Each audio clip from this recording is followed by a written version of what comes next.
નમસ્કાર વિદ્યાર્થી મિત્રો, ગુડ મોર્નિંગ. ભૌતિક વિજ્ઞાન ધોરણ 12 ની અંદર મિત્રો છેલ્લે મિત્રો આપણે લેક્ચર 20 જોયો હતો, જે ઉદાહરણ જોયું હતું. મિત્રો આજે આપણે ચેપ્ટર 3 કરંટ ઇલેક્ટ્રિસિટી નો લેક્ચર નંબર 21 એટલે કે સ્વાધ્યાય આપણે જોવાનો છે. તો મિત્રો સ્વાધ્યાયના દાખલા એકદમ સહેલા છે અને સરળ છે અને મસ્ત પણ છે, તમને મજા આવશે ખૂબે ખૂબ. બરાબર છે? તો મિત્રો સ્વાધ્યાયની અંદર આપણે દાખલા નંબર 3.1 થી શરૂઆત કરીએ. એના માટે મિત્રો ટેક્સ્ટ બુક તમે બધા કાઢી રાખજો. બરાબર છે? પેજ નંબર તમારે બધાએ મિત્રો કાઢવાના છે 127 ઉપર. સ્વાધ્યાય આપેલો છે, એનો પહેલો દાખલો એટલે કે 3.1 દાખલો સ્વાધ્યાયનો મિત્રો. કંઈક આ પ્રકારની રકમ છે, આપણે જોઈએ. કારની એક સંગ્રાહક બેટરીનું EMF એટલે કે આપણે જે 4 વ્હીલ વપરાય છે એની અંદર એનું એપ્સિલોન આપેલું છે આપણને. EMF એટલે તો કેટલું છે EMF? તો જે છે 12 વોલ્ટ આપ્યું છે આપણને કંઈક મિત્રો. પછી જે છે જો બેટરીનો આંતરિક અવરોધ, તો એ જે બેટરી છે કારની એનો આંતરિક અવરોધ મિત્રો સ્મોલ r આપણને આપેલો છે. કેટલો છે? તો મિત્રો 0.4 ઓહમ છે આપણી પાસે. બેટરીમાંથી કેટલો મહત્તમ પ્રવાહ ખેંચી શકાય? મિત્રો હવે મહત્તમ પ્રવાહની પ્રશ્ન પૂછ્યો છે એને, તો Imax કેટલો એટલે કે બેટરીમાંથી ખેંચાતો મહત્તમ પ્રવાહ કેટલો. હવે આપણે જ્યારે લેડ સંગ્રાહક કોષ આપણે ભણ્યા છીએ ત્યારે એની અંદરની આપણે ચર્ચા કરીએ કે વિદ્યુત રાસાયણિક કોષની અંદર આપણે I મેળવ્યો હતો કે બેટરી જે છે આખા પરિપથમાંથી વહેતો પ્રવાહ કેટલો પરિપથમાંથી. બરાબર છે? તો કંઈક આવું સૂત્ર એપ્સિલોનના છેદમાં r વત્તા r યાદ હોય તો. આની અંદર મેં તમને વાત કરી હતી કે તમારે મેક્સિમમ કરંટ જોતો હોય તો પરિપથમાં જે વાયર છે એનો અવરોધ કેટલો હોવો જોઈએ? 0. તો આપણે એમ કહીએ કે હવે r 0 થાય તો I કેટલો મળે આપણને મિત્રો? તો I મેક્સિમમ થાય એટલે કે I મેક્સિમમ બને. બરાબર છે? તો અહીંયા I ની જગ્યાએ મિત્રો આપણે I મેક્સિમમ મૂકીએ એટલે કે તેથી I maximum epsilon divide by આ 0 લેવો પડે r વત્તા અહીંયા r તો આનો છે તે એટલે કે એપ્સિલોન ના છેદમાં ખાલી મિત્રો સ્મોલ r આપણને મળે એટલે કે I મેક્સિમમ એપ્સિલોન આપણી પાસે મિત્રો કેટલો છે? તો 12 છે. r કેટલો છે મિત્રો? 0.4 છે. મિત્રો તમે કામ કરી શકો કે 10 વડે ગુણો 10 વડે ભાંગી શકો મિત્રો, એટલે કે 10 વડે ઉપર ગુણી શકીએ, 10 વડે નીચે ગુણીએ તો આ 0.4 છે મિત્રો 4 થઈ જાય. થઈ કે નહીં? 10 વડે ગુણો એટલે તો અહીંયા 12 ગુણ્યા 10 ના છેદમાં 4 એટલે કે 4 તેરી 12. તો મિત્રો આપણને I મેક્સિમમ હવે કેટલો મળશે? તો તેથી મિત્રો I મેક્સિમમ 3 ગુણ્યા 10 એટલે કે 10 ગુણ્યા 3 એટલે કે 10 તેરી 30. બરાબર છે? 30 એમ્પિયર આપણને I મેક્સિમમ એટલે કે મહત્તમ પ્રવાહ તમે એટલો ખેંચી શકો. લ્યો મિત્રો આવો એવો સિમ્પલ એવો દાખલો છે સ્વાધ્યાયનો. દાખલા નંબર મિત્રો 3.2 આપણે જોઈએ સ્વાધ્યાયનો. તો 10 વોલ્ટ જેટલું EMF અને 3 ઓહમ જેટલો આંતરિક અવરોધ ધરાવતી બેટરીને, એટલે ફરી વખત બેટરીની વાત છે, એનો EMF જે છે મિત્રો એપ્સિલોન બરાબર 10 વોલ્ટ છે. આંતરિક અવરોધ મિત્રો આપેલો છે, રકમની અંદર વાંચો એવી રીતે 3 ઓહમ છે. પછી બીજી કઈ વાત કરેલી છે જુઓ આપણે. જો પરિપથમાં પ્રવાહ એટલે કે પરિપથમાંથી વહેતો પ્રવાહ એને આપ્યો છે I બરાબર 0.5 એમ્પિયર આપેલો છે મિત્રો. તો અવરોધ કેટલો હશે? એટલે કે મિત્રો જે પરિપથનો અવરોધ હોય r એ કેટલો હશે? જ્યારે પરિપથ બંધ હોય એ સ્થિતિમાં બેટરીનો ટર્મિનલ વોલ્ટેજ કેટલો હશે? એટલે ટર્મિનલ વોલ્ટેજ મિત્રો V બરાબર કેટલું? તો મિત્રો તમારે મિત્રો ટેક્સ્ટ બુક ની પાછળ બધા એક્સરસાઇઝ ના આન્સર આપેલા છે, જોઈ લેવાના. બરોબર આવે છે કે નહીં? બરાબર છે? તો પહેલા તો આપણે r જોઈએ છે. તો આની ઉપરલી બેટરી અહીંયા છે. બેટરી એટલે મિત્રો વિદ્યુત કોષ જ છે. તો I નું સૂત્ર આપણી પાસે અહીંયા હતું, તે જ સૂત્ર અહીંયા આપણે વાપરીએ એટલે કે I બરાબર એપ્સિલોન ના છેદમાં r વત્તા r. રેડી? આપણે r જોઈએ છે એટલે કિંમત મૂકી દઈએ. તો I આપ્યો છે મિત્રો આપણને 0.5, y ની જગ્યાએ 0.5 મૂકીએ. એપ્સિલોન ની જગ્યાએ આપણે આપ્યો છે મિત્રો 10. r મિત્રો આપણે મેળવવાનો છે અને સ્મોલ r આપ્યો છે મિત્રો આપણે 3. તો એક કામ કરીએ મિત્રો 0.5 છેદમાં આવવા દઈએ તો અહીંયા r વત્તા 3 થશે બરાબર 10 ના છેદમાં 0.5. 0.5 એટલે 1/3 થાય મિત્રો. તો અહીંયા મૂકાય આપણે 1/3. તો મિત્રો r વત્તા 3 બરાબર એમ છેદનો છેદ કઈ આવ્યો છે મિત્રો અંશનો આવ્યો એટલે કે 10 દુ ને 20 થઈ જાય તો મિત્રો તેથી r બરાબર 20 માઈનસ 3 કેમ કે 3 તમારે ઓલી બાજુ જવા દેવું પડે r ને મિત્રો આપણે બનાવવો છે કરતા તેથી r મિત્રો હવે આપણે આવશે અહીંયા 17 જો 20 માંથી 3 જાય એટલે 17 ઓહમ તો મિત્રો પરિપથનો આપણને અવરોધ મળી ગયો કે 17 ઓહમ આવે હવે મિત્રો એની અંદર જ બીજો પ્રશ્ન કંઈક છે જો આપણે શું પૂછ્યો છે એને તો v કેટલો જ્યારે બેટરી બંધ હોય એટલે બંધ બેટરી હોય એટલે કે કોઈ વપરાશમાં ન હોય ત્યારે ટર્મિનલ વોલ્ટેજ v બરાબર આપણે સૂત્ર છે એપ્સિલોન માઈનસ મિત્રો આયા બરાબર છે ને આ સૂત્ર તમને બધાને ખબર જ છે તો v મેળવો છે એટલે v ને કરતા બનાવી દઈએ એપ્સિલોન કેટલો છે મિત્રો તો 10 છે i મિત્રો કેટલો છે તો 0.5 છે અને સ્મોલ r મિત્રો આટલો છે 3 આ એક ગુત્યાનો 3/2 આવે મિત્રો 3/2 એટલે મિત્રો કેટલું થશે 1.5 થશે જો તો 0.5 અને એ તમે ગુણી નાખો તો એટલે 5 તેરી 15 તમને પોઈન્ટ ના ગુણાકાર તો આવડતા રહેશે તો v આપણી પાસે આવશે 8.5 જો તો વોલ્ટ તો મિત્રો જ્યારે બેટરી જે છે વપરાશમાં નહીં હોય ત્યારે બે છેડા વચ્ચેનો ટર્મિનલ વોલ્ટેજ આપણને મિત્રો કંઈક મળશે 8.5 વોલ્ટ છે એટલો તો મિત્રો આ વાત થઈ ગઈ આપણે દાખલા નંબર 1 અને 2 ની બરાબર છે હવે આપણે મિત્રો ત્રીજો દાખલો જોવા તરફ જઈ રહ્યા છીએ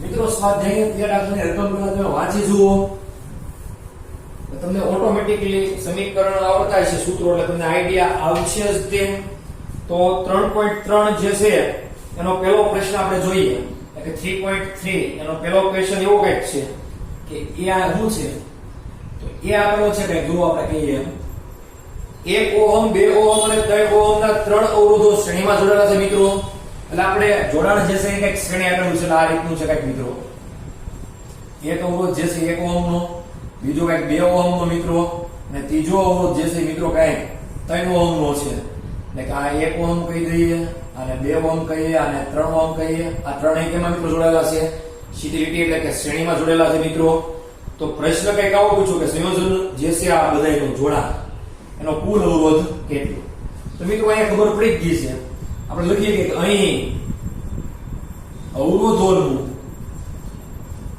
કેવું જોડાણ છે મિત્રો તો કઈ શ્રેણી જોડાણ હોવાથી આપણે મિત્રો આને કહી દઈએ અહીંયા R1 જે છે મિત્રો આપણી પાસે કઈ 1 છે R2 જે છે કઈ 2 છે અને R3 આપણી પાસે મિત્રો કઈ 3 છે તેનો સમતુલ્ય અવરોધ જો આપણે એમ કહી દઈએ કે Req હોય તો આપણે Req લખીએ કે તો Req મિત્રો R1 R2 R3 લખી શકીએ કેમ કે આપણી પાસે મિત્રો કેટલા અવરોધ છે 3 અવરોધ છે તો તેથી મિત્રો આપણી પાસે Req એટલે કે R ઇક્વિવેલન્ટ સમતુલ્ય અવરોધ મિત્રો ઇક્વિવેલન્ટ એટલે બરાબર છે 1 2 ને 3 તો 1 R2 જે છે 2 છે આપણી પાસે મિત્રો અને R3 જે છે આપણી પાસે 3 છે તો 3 ને 2 5 ને 1 6 ઓહમ તો મિત્રો આપણને આ સમતુલ્ય અવરોધ મળી ગયો એટલે કે પહેલો પ્રશ્ન સોલ્વ થઈ ગયો છે પ્રશ્ન નંબર બી આપણે વાંચીએ તો બી માં શું પૂછ્યું છે તે જુઓ બી ક્વેશ્ચન જે છે એ આપણે પૂછ્યું છે કે જો આ સંયોજનને 12 વોલ્ટ EMF અને અવગણી આંતરિક અવરોધ ધરાવતી બેટરી સાથે જોડવામાં આવે તો દરેક અવરોધને છેડે વોલ્ટેજ તફાવત શું એટલે કે દરેક જ અવરોધનો વિદ્યુત સ્થિતિમાન કેટલું એટલે કે મિત્રો હવે શું કરીએ છીએ ધારો કે આ A અને B છેડો હતો આપણી પાસે ત્યાં આપણે કંઈક 10 વોલ્ટનો વિદ્યુત સ્થિતિમાન વાળી બેટરી જોડીએ છીએ એટલે એપ્સિલોન કેટલું છે મિત્રો 10 વોલ્ટ છે આંતરિક અવરોધ કેવો છે અવગણીય છે એટલે કે અવગણી નાખીએ એટલો છે એટલે આપણે આંતરિક અવરોધ અહીંયા મૂકવો પડશે જ નહીં એટલે એ પ્રશ્ન જ કાંઈ છે નહીં મિત્રો હવે મિત્રો આમાંથી વહેતો પ્રવાહ ધનમાંથી બહાર નીકળે અને રૂમમાં દાખલ થાય તો બધાને ખબર છે એટલે ધનમાંથી આપણે આમ દેખાડીએ એટલે આય આમાં આવે છે આમાં આવે છે આમાં આવે તો આકૃતિ ઉપરથી આપણે એવું કહી શકીએ મિત્રો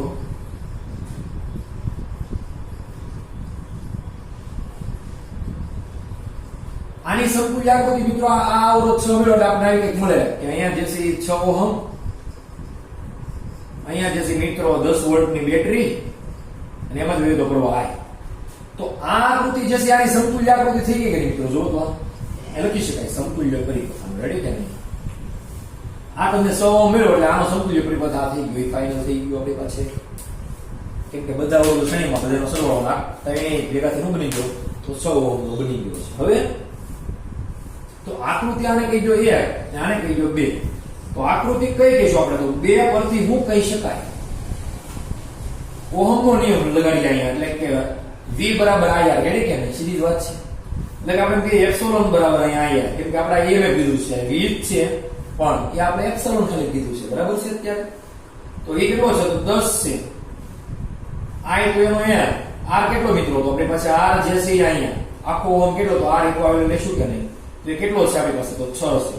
તો તેથી પરિપથમાં લેવાય તો મિત્રો પ્રવાહ કેટલો મળશે? તો 10/6. તો મિત્રો 10/6 એટલે આપણને કેટલું મળે? તો અહીંયા આપણે 5 દુ 10 ને 3 દુ 6 કહી શકીએ. એટલે 5/3 એમ્પિયર આપણને કંઈક કરંટ મળે છે.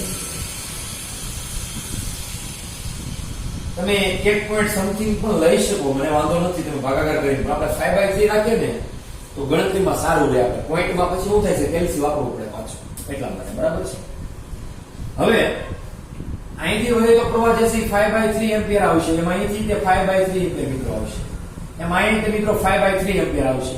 અહીંયા પણ 5/3 એમ્પિયર આવશે. એટલે કે હવે R1 ના બે છેડા વચ્ચેનો વોલ્ટેજ આપણે જોતો હોય મિત્રો, તો શું થશે? V1 બરાબર I R1 કરવું પડે કે નહીં?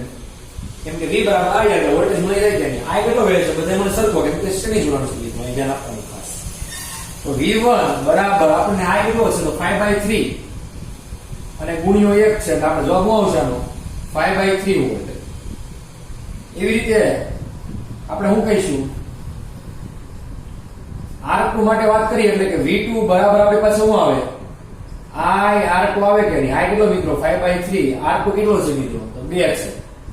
એટલે કે 5 દુ 10/3 એટલે 3.33 વોલ્ટ જેવું કંઈક આપણી પાસે આવે. તમે જોઈ શકો છો. બરાબર છે મિત્રો? પાછળ આન્સર આપણે જોઈએ એટલે કે સોરી મિત્રો, એક જોઈએ પ્રશ્ન આપણે થઈ ગયો 3.3 ની અંદર અહીંયા 10 વોલ્ટ નથી મિત્રો, અહીંયા કેટલા વોલ્ટ છે? 12 વોલ્ટ. જો અહીંયા એકદમ ભૂલ પડે તો 5/3 નો આવે. અહીંયા 12 હોય એટલે અહીંયા તમારે મિત્રો આવે 6 2 12, એટલે તમારે મિત્રો અહીંયા આવે પ્રવાહ 2 એમ્પિયર. એટલે મિત્રો અહીંયા આવશે 2 એમ્પિયર પ્રવાહ. આ 5/3 આવશે નહીં. જો તમે મિત્રો અહીંયા કંઈક 10 વોલ્ટ હોય તો 5/3 આવે. એટલે કે મિત્રો અહીંયા તમારે આવશે 2. તો મિત્રો અહીંયા આવશે 2 વોલ્ટ. રેડી? અહીંયા મિત્રો IR2 હવે I કેટલો હતો આપણે? 2. R2 કેટલો? 2 એટલે 2 દુને 4 વોલ્ટ થઈ ગયો મિત્રો. હવે મિત્રો એવી રીતે આપણે V3 મેળવી શકીએ. એટલે તેવી જ રીતે V3 માટે એટલે કે R3 માટેનો વોલ્ટેજ કેટલો? V3 હોય. તો આપણે શું કહીએ કે તો V3 IR3 કહીએ કે. તો મિત્રો આપણે અહીંયા મળશે I કેટલો? તો 2. R3 કેટલો? તો પાછો 3. એટલે કે 3 દુને 6. તો તેથી V3 મિત્રો આપણી પાસે આવશે 6 વોલ્ટ.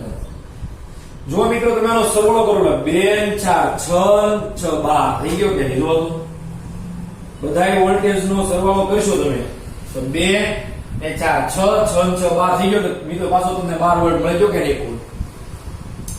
તો મિત્રો આ AB છેડા વચ્ચે આપણે 12 વોલ્ટ લગાડેલો છે. પાછો તમે 2 વોલ્ટ 4 વોલ્ટ અને 6 વોલ્ટ નો સરવાળો કરો એટલે તમને પાછો મળી જાય. એટલે તમારો આન્સર કેવો છે? સાચો છે. તમે એમ લખી શકો કે આ પરિપથનો અહીંયા લખવાનો આપણે જ્યારે દાખલો પૂરો થાય ને મિત્રો, એક ક્વેશ્ચન નો આન્સર પૂરો થઈ ગયો આપણી પાસે. એટલે લખી શકાય કે આ પરિપથનો સમતુલ્ય અવરોધ 6 ઓહ્મ છે. પછી B પૂરો થઈ ગયો લખવાનો આ R1 R2 અને R3 વચ્ચેનો વોલ્ટેજ અનુક્રમે 2 વોલ્ટ 4 વોલ્ટ અને 6 વોલ્ટ હશે. એટલે આનાથી શું થાય? તમારી ઇમ્પ્રેશન સારી પડે અને સારા એવા તમે માર્ક્સ કવર કરી શકો. કોકને એમ થાય કે આને ખબર બધી પડે છે. આ રીતે આપણે આમ તો લખવાનું ભૂલવાનું છે જ નહીં. એટલે આમ કરીને જે આન્સર આવે એનું આપણે કહીએ ને કે તારણ, કારણ દાખલો ગણો તમને સમજવું પડી એ આપણે લખવાનું જ ત્યાં લાસ્ટમાં. બરાબર છે? દરેક સમની અંદર મિત્રો આપણે એવું તમને 11માં શીખવાડ્યું જ હતું કે આવું લખવાનું એમ. હવે મિત્રો પછીનો પ્રશ્ન એટલે કે 3.4 દાખલા નંબર આપણે જોવાનો છે. તો 3.4 દાખલો રકમ જુઓ મિત્રો. આવો જ દાખલો છે, માત્ર ને માત્ર એમાં મિત્રો સમાંતર જોડાણ છે. હું તમને હિન્ટ આપી દઉં છું 3.4 ની. દાખલો મિત્રો આવો જ છે કંઈક, ખાલી પ્રશ્ન શું કર્યો એને? સમાંતર જોડાણ કરી નાખ્યો છે. આપણે જોઈએ, બરાબર છે. 3.4 જે છે એમાં કીધું છે કે 2 ઓહમ 4 ઓહમ અને 5 ઓહમ ના 3 અવરોધોને સમાંતરમાં જોડેલા છે. એટલે આપણે સમાંતર જોડાણ ખબર છે, પેરેલલ જોડાણ, બરાબર છે, બધા કહેતા હોય એને.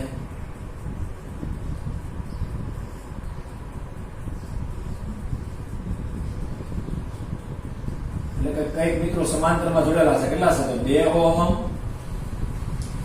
4 ઓહમ અને 5 ઓહમ.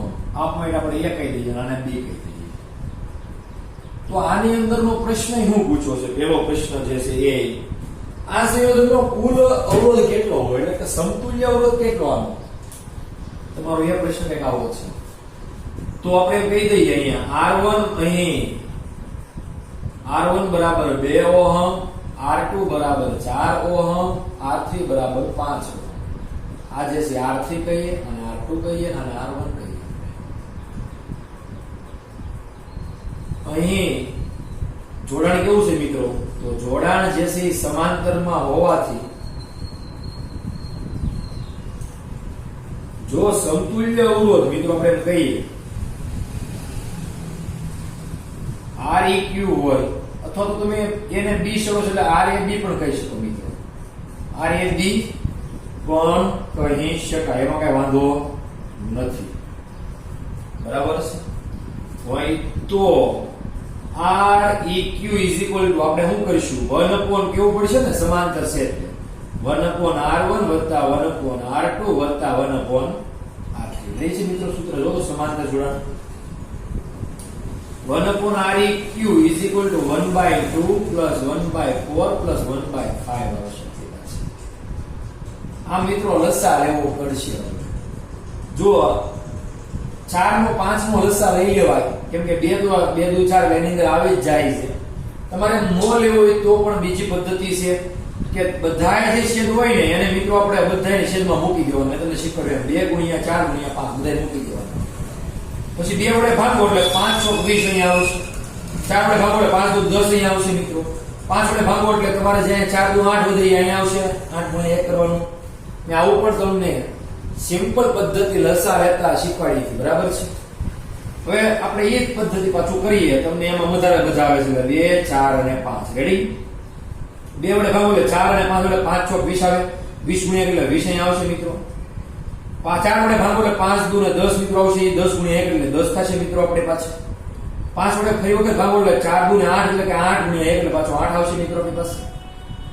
20 ને 10 30 30 વત્તા 8 એટલે કે મિત્રો 38 છેદમાં 5 × 6 = 20 20 દુ 40 મિત્રો આપણી પાસે આવશે. પરંતુ મિત્રો આ જે આપણી પાસે આ રિક્વાયર્ડ 1 upon છે, તમારે આનો વ્યસ્ત પ્રમાણ લેવું પડે. વ્યસ્ત પ્રમાણ એટલે મિત્રો આ Req એટલે કે આ ઉપર આવી જશે તો આ ઉપર ને આ નીચે, એટલે અંશ છે છેદમાં છેદ છે મિત્રો ક્યાં આવી જાય? અંશમાં એટલે કે 40 ના છેદમાં 38 મિત્રો આવે. હજી મિત્રો ઘાત ઉડાડીએ આપણે, અંશ છેદ ઉડાડીએ કેના વડે હાલે જો તો ભાગ, તો અહીં 20 દુ 40 વડે હાલે મિત્રો. અહીંયા આપણે જોઈએ તો 19 દુ 38 વડે હાલે મિત્રો. હવે મિત્રો ઉડશે, હવે ન ઉડે તો આપણે એમનું રહેવા દેવાના પછી, બરાબર છે. એટલે કે 20 ના છેદમાં 19 ઓહમ જો તમને મિત્રો કઈક અવરોધ મળે છે અહીંયા 20 દુ 40 19 દુ 38 રીતે, બરાબર છે મિત્રો. આવું કઈક અહીંયા આપણે તમારા પ્રશ્નનો જવાબ મળ્યો છે. હવે મિત્રો તમને બી પ્રશ્ન એવો કઈક પૂછ્યો છે. જો તો બી પ્રશ્નમાં શું પૂછેલું છે? તો બી ક્વેશ્ચન કઈક એવો છે પાછો કે જો 20 વોલ્ટ એમએફ અવગણી આંતરિક અવરોધ ધરાવતી બેટરી જોડવામાં આવે તો દરેક અવરોધમાંથી વહેતો પ્રવાહ કેટલો અને બેટરીમાંથી કુલ પ્રવાહ કેટલો હોય છે? તો મિત્રો તમારે પહેલા તો અહીંયા કેટલા વોલ્ટની બેટરી કીધી છે? હવે 20 વોલ્ટની, એટલે કે આ 20 વોલ્ટની તમે જોડશો. આ સમતુલ્ય અવરોધ મિત્રો તમને આ મળી ગયો છે.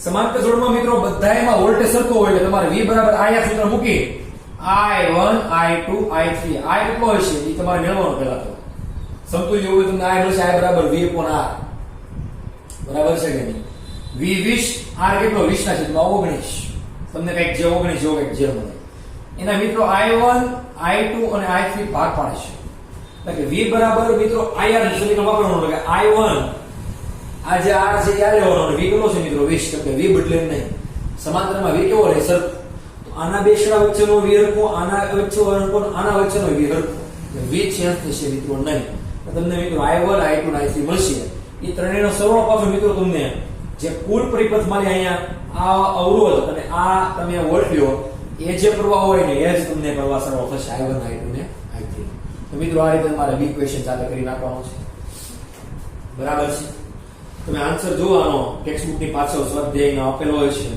પ્રશ્ન નંબર મિત્રો આપણે 3.4 છે આ તો પ્રકરણ નંબર મિત્રો 3 એમાં આન્સર કયો આપેલો છે આપણે જોઈએ તો 3.4 માં છે 20 ના 19 તો આપણે આવી ગયો છે બરાબર છે I1 I2 અને I3 ના આન્સર આપેલા છે 10 ઓહમ 5 ઓહમ અને 4 ઓહમ અને આખામાંથી વેધો પ્રવાહ મિત્રો તમને પહેલા જ મળશે હમણાં ત્યાં મેં કીધું તેમ V બરાબર I મૂકો એટલે V આ લેવાનો R આ લેવાનો એટલે તમને આ આખા પરિપથનો મળી જાય કે નહીં મિત્રો જો પડી ગઈ છે બધાને કે આનો સમતુલ્ય અવરોધ આપણને આ રીતે મળી ગયો કેટલો મળ્યો તો આનો કેટલો મળ્યો 20 ના 19 મળ્યો કે તો આની આકૃતિ મિત્રો ખાવા આવી દોરી એકલી ખાલી કે A પોઈન્ટ આ B પોઈન્ટ આ અને ત્રણેયનો સમતુલ્ય અવરોધ એક થઈ ગયો આ એટલો આવેલો કેટલો તો 20 ના 19 રેડી કે નહીં મિત્રો આને તમે સમાંતર એક લગાડી છે બેટરી કેટલી લગાડી છે તો એ 20 વોલ્ટ ની તો અહીંયા તમને pro I આવે છે સીધો તે ઓહમ નો નિયમ વાપરી શકાય કે V બરાબર IR અથવા તો એપ્સિલોન બરાબર IR એપ્સિલોન જે છે 20 છે I જે તમારે કરતા બનાવવાનો છે R જે છે 20 ના 19 છે આ 20 ના 19 અહીંયા આવવા દો તમે I ને કરતા બનાવો તમારે શેદોશ અંશમાં 19 ઉપર આવી જાય 20 ઉડી જશે તમને મિત્રો I 19 એમ્પિયર મળી જશે પછી અહીં I1 I2 અને I3 છે તો V બરાબર IR સૂત્ર વાપરવાનું R તમને આપ્યો છે 2 V આપ્યો છે 20 તો તમને I1 મળશે પાછું મિત્રો તમારે V બરાબર IR વાપરવાનું એટલે I1 I2 R2 વાપરવાનું I2 કરતા બનાવવાનો V ના છેદમાં 20 ના છેદમાં 4 મૂકો એટલે તમારે આવશે 5 પછી પાછો મિત્રો તમે 5 મૂકો એટલે 4 સૂત્રનો જવાબ તો મિત્રો તમે પાછો પ્રવાહનો બધાનો સરવાળો કરશો એટલે કે I1 I2 I3 કરશો તો મિત્રો તમને પાછો ફરી વખત તમને I મળશે જે મળશે તમને મિત્રો પાછો 19 એટલે તમારો સમ કેવો છે મિત્રો સાચો છે તો મિત્રો આ દાખલો તમારે જે છે A અને B લીધે છે હવે મિત્રો આપણે દાખલો જે આવી રહ્યો છે તે મિત્રો 3.4 છે આવા દાખલા આપણે મિત્રો ઉદાહરણની અંદર જોઈ ગયા હતા કે એક તમારે તટસ્થ તાપમાન લેવાનું એટલે કે સંદર્ભ તાપમાન લેવાનું પછી એક તાપમાન તમારે મેળવવાનું હોય સંદર્ભ અવરોધ હોય બરાબર છે આપણે અવરોધકતાનો જે પોઈન્ટ જોયો હતો કે તાપમાન જે છે એનો આધાર છે કોની ઉપર મિત્રો એટલે કે અવરોધ જે છે એનો આધાર છે તાપમાન ઉપર અને મિત્રો અવરોધકતાનો તાપમાન ઉપર પણ આધાર છે એ પોઈન્ટ ની અંદર જે આપણે સમીકરણ વાપરતા હતા R બરાબર R0 કૌંસમાં 1 + આલ્ફા t - t0 અથવા તો θ - θ0 એ સમીકરણ ઉપરના મિત્રો બે દાખલા છે કે 3.5 અને 3.7 તો મિત્રો 3.5 અને 3.7 તમને હું હોમવર્ક માં આપું છું ત્યારે બરાબર છે અહીંયા લખી જ નાખું છું હોમવર્ક તમને આપવાનું છે દાખલા નંબર 3.5 અને 3.7 બરાબર છે क्या सूत्र प्रमाण તમારે છે તમને કીધું છું કે R બરાબર R0 1 + આલ્ફા t - t0 આ t - t0 જો મેં કરો તમે θ - θ0 મૂક્યો θ એટલે તાપમાન કેનું તો R અવરોધ હોય એ વખતનું θ0 એટલે કે સંદર્ભ એટલે કે R0 જ્યારે અવરોધ હોય ત્યારે તમને સંદર્ભ આપ્યો છે દાખલા નંબર 3.5 ની અંદર 27 ડિગ્રી સેલ્સિયસ ત્યારે R0 આપ્યો છે પછી તમને R આપ્યો છે અને આલ્ફા આપેલો છે જો તો તમારે હવે મેળવવાનું છે મિત્રો t તો તમને t ને કરતા બનાવી તમે મેળવી શકો છો પછી 3.7 ની અંદર પણ એવું છે 27.5 છે સંદર્ભ છે અવરોધ આવ્યો છે મિત્રો તમને R0 બરાબર 2.1 100 ડિગ્રી સેલ્સિયસ તાપમાન અવરોધ એટલે તમને મિત્રો એ આપ્યો છે R એટલે કે તમને આપ્યો છે મિત્રો T તાપમાની ત્યારે અવરોધ મિત્રો તમને આપ્યો છે R 2.7 તો અવરોધકનો તાપમાન ગુણક એટલે આલ્ફા કેટલો બરાબર છે તો એ દાખલો પણ તમને મિત્રો આવી જશે હવે મિત્રો 3.6 દાખલો એક આપણે જોઈ લઈએ એટલે તમારે 3.7 સુધી દાખલા કમ્પ્લીટ થઈ જાય મિત્રો બરાબર છે તો આપણે મિત્રો 3.6 જોઈએ તો દાખલા નંબર 3.6 શું કહે છે તો 15 મીટર લંબાઈ એટલે કે મિત્રો એર આપેલી છે તમને 15 મીટર પછી શું આપ્યું છે 6.0 ગુણ્યા 10 ની માઈનસ 7 મીટર સ્ક્વેર જેટલું નિયમિત ક્ષેત્રફળ એટલે કે તમને એરિયા આપ્યો છે 6 ગુણ્યા 10 ની માઈનસ 7 મીટર સ્ક્વેર નો જો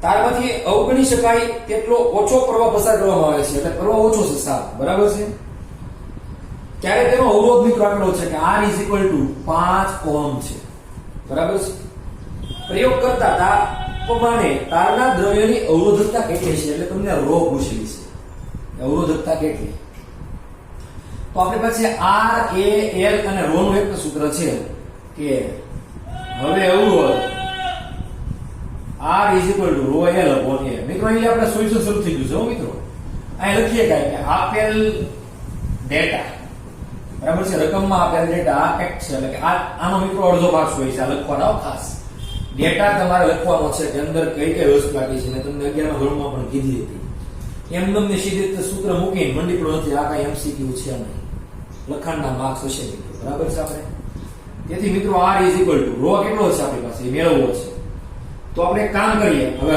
આ રો ને કરતા બનાવવો છે તો શું કરવું પડે રો ને કરતા બનાવવા માટે R ગુણ્યા A છેદમાં L આવવો પડે કે નહીં એટલે R ના છેદમાં L લેવો પડે આપણે તેથી રો બરાબર મિત્રો R કેટલો આપણી પાસે તો 5 A કેટલો તો મિત્રો 6 ગુણ્યા 10 ની માઈનસ 7 L કેટલો મિત્રો 15 રેડી મિત્રો આ બધું થઈ ગયું એટલે તમારે 5 તેરી 15 ને 3 દુ 6 તો મિત્રો આપણી પાસે રો એટલે કે અવરોધકતા કેટલી મળશે 2 ગુણ્યા 10 ની માઈનસ 7 ઓહમ મીટર બરાબર છે ને એકમ છે ને રો નો ઓહમ મીટર તો મિત્રો એમ કહીએ કે આ